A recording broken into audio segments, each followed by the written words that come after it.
Ego, అహం ఎప్పటికీ నాశనం కాదు.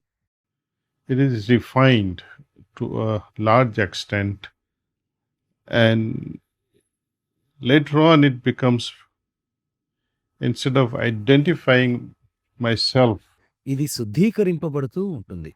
తరువాత అది నేను, నాదిగా గుర్తించే బదులు, ఆ మూలంతో నన్ను నేను గుర్తుంచుకునే విధంగా మారుతుంది.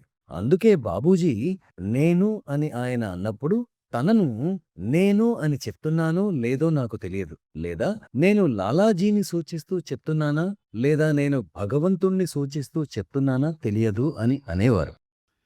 so such is the state. కాబట్టి ఆ స్థితి అలాంటిది. మీ గుర్తింపు ఇకపై మీరుగా ఉండదు. కానీ అది అప్పుడు వేరే స్థితిగా, అంటే మనం చెప్పుకునే కేంద్రంగా లేదా మూలంగా మారుతుంది.